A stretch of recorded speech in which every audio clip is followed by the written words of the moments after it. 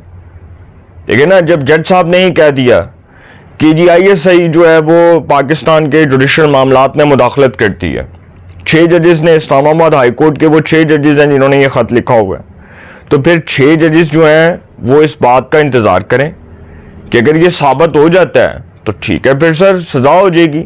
اگر یہ نہیں ہوتا تو پھر وہ جو 6 ججز نے الزام لگایا ہے اس الزام کا کیا بنے گا، وہ تو پھر آپ بھی بہتر جانتے ہیں. تو اسی طرح جسٹس بابر ستار صاحب جو ہیں ان کو تو پہلے بھی روکا گیا تھا کہ وہ اس کیس کی سماعت نہیں کر سکتے. ان کے اوپر تو پہلے بھی وفاقی حکومت کو تحفظات تھے کہ بھئی یہ تو ان ججز میں شامل ہیں جنہوں نے ISI کی جوڈیشل معاملات میں مداخلت پر اپنے چیف جسٹس کو خط لکھا ہوا ہے. اور بعد میں ایک جج صاحب جو ہیں وہ تو یہ کہہ رہے تھے کہ ہمارے رومز تک کو ڈسٹرب کیا گیا، ہماری پرائیویسی ڈسٹرب ہوئی، ہمارے کمروں میں خفیہ کیمرے لگائے گئے، اور پھر جب ہم نے دیکھا تو وہ جو میرے برادر نسبتی تھے ان کو اٹھا کر لے گئے، ان کو اغوا کر لیا گیا. یہ اس قسم کی خیر باتیں کی گئی تھیں. وہ 6 ججز کا جو خط تھا اگر آپ اس کو پڑھیں تو آپ کو سمجھ آ جائے گی. تو اب جو دوسرے جج صاحب ہیں وہ جسٹس میاں گل حسن اورنگزیب صاحب ہیں. اب جسٹس میاں گل حسن اورنگزیب صاحب جو ہیں وہ تحریک انصاف کے جو سیکرٹری جنرل ہیں عمر ایوب صاحب جو رکن قومی اسمبلی ہیں ہری پور سے، خیبر پختونخوا سے ان کا تعلق ہے، عمر ایوب صاحب کا، ان کے وہ رشتہ دار بتائے جاتے ہیں، ان کے وہ فرسٹ کزن بتائے جاتے ہیں. ان پر بھی وفاقی حکومت کو تحفظات تھے. اب دیکھیں نا، بندیال صاحب کے دور میں ایک روایت چلی ہوئی تھی کہ بندیال صاحب اپنے لائک مائنڈڈ لوگوں کو بٹھاتے تھے. یہ بندیال صاحب نہیں، یہ بندیال صاحب سے پہلے کی روایت تھی. یہ ثاقب نثار صاحب کی روایت تھی. وہ بھی کیا کرتے تھے، وہ کبھی 3 رکنی بینچ بنا دیتے تھے، کبھی 2 رکنی بنا دیتے تھے. وہ کبھی جسٹس عظمت سعید شیخ کو بٹھا دیتے تھے، کبھی اعجاز الحسن کو بٹھا دیتے تھے، کبھی وہ اعجاز افضل کو بٹھاتے تھے، کبھی وہ جسٹس گلزار کو بٹھاتے تھے، کبھی وہ جسٹس آصف سعید کھوسا کو بٹھاتے تھے، کبھی وہ جسٹس گلزار کو بٹھاتے تھے، کبھی وہ جسٹس عظمت سعید شیخ کو بٹھا دیتے تھے. تو یہی 6-7 ججز تھے جو انہوں نے 2 رکنی 3 رکنی میں ڈیوائیڈ کیے ہوئے تھے. تو اسی طرح اگر ایک جماعت جس کو تحفظات ہیں وہ یہ کہہ رہی ہے کہ جی یہ جج صاحب جو ہیں وہ اپنے آپ کو خود کو ہمارے کیسز سے علیحدہ کر لیں، جس طرح تحریک انصاف نے chief justice of Pakistan justice قاضی فائز عیسیٰ پر یہ اعتراض عائد کیا کہ وہ خود کو علیحدہ کر لیں. عمران خان صاحب نے کہا کہ میرے کیسز سے جسٹس قاضی فائز عیسیٰ علیحدہ ہو جائیں، تو وہ علیحدہ ہو گئے. اور اس کے بعد جسٹس نعیم اختر افغان اور جسٹس امین الدین خان نے اس کیس کی سماعت کی، تو اب کسی کو کوئی تحفظات نہیں ہوں گے. اسی طرح جسٹس بابر ستار اور جسٹس میاں گل حسن اورنگزیب کو مورلی طور پر خود کو ان کیسز سے سیپریٹ کر لینا چاہیے. جب سپریم کورٹ کا آرڈر آیا تو پھر تو وہ اس کیس کی سماعت نہیں کر سکتے، کیونکہ سر دیکھیں انہوں نے 6 ججز، یہ 2 جو آنریبل ججز ہیں یہ ان 6 ججز میں شامل ہیں جنہوں نے ISI کی جوڈیشل معاملات پہ مداخلت پر خط لکھا ہوا ہے. تو پھر میرا خیال ہے کہ مناسب وقت کا انتظار کیا جائے. سپریم کورٹ نے جی فیصلہ دیا ہے. سپریم کورٹ میں بشرا بی بی اور نجم ثاقب آڈیو لیکس کیس میں ہائی کورٹ کے فیصلے کے خلاف وفاقی حکومت کی اپیل پر سماعت ہوئی. جسٹس امین الدین خان نے پوچھا کہ ہائی کورٹ نے یہ تعین کرنا ہے کہ آڈیو کون ریکارڈ کر رہا ہے. ایڈیشنل اٹارنی جنرل نے جواب دیا کہ ابھی تک یہ تعین نہیں ہو سکا، تفتیش جاری ہے. جسٹس نعیم اختر افغان نے کہا کہ بدقسمتی سے اس ملک میں سچ تک کوئی نہیں پہنچنا چاہتا. سچ جاننے کے لیے انکوائری کمیشن بنا، سپریم کورٹ نے سٹے دے دیا. سپریم کورٹ میں آج تک آڈیو لیکس کیس مقرر نہیں ہوا. پارلیمان نے سچ جاننے کی کوشش کی تو اسے روک دیا گیا. نہ پارلیمان کو کام کرنے دیا جائے گا نہ عدالت کو، تو سچ کیسے سامنے آئے گا؟ جسٹس امین الدین خان نے کہا کہ یہ بھی ہو سکتا ہے کہ جن کی بات کی جا رہی ہو آڈیو انہوں نے لیک کی ہو. کیا اس پہلو کو دیکھا گیا ہے؟ آج کل تو ہر موبائل میں ریکارڈنگ سسٹم موجود ہے. عدالت نے وفاقی حکومت کی اپیل سماعت کے لیے منظور کرتے ہوئے فریقین کو نوٹس جاری کر دیے اور اسلام آباد ہائی کورٹ کا 25 جون کا حکم نامہ معطل کر دیا۔ عدالت نے تا حکم ثانی اسلام آباد ہائی کورٹ کو مزید کارروائی سے روک دیا۔ تو سر اس کا مطلب کہ پھر گیم تو ختم ہوگی۔ اسلام آباد ہائی کورٹ کے وہ 6 آنریبل ججز جنہوں نے ISI کی جوڈیشل معاملات میں مداخلت پر خط لکھا ہوا ہے، سر کسی ٹائم یہ بھی کیس کھل جانا ہے۔ جی فیض امید پڑھیا گیا تو سارا کچھ پڑھیا جائے گا، ٹینشن ناٹ تے مینشن ناٹ۔ نہ عمران خان نے بچنا ہے، نہ فیض امید نے بچنا ہے، نہ تحریک انصاف نے بچنا ہے، اور 9 مئی کے فیصلے ہونے ہیں۔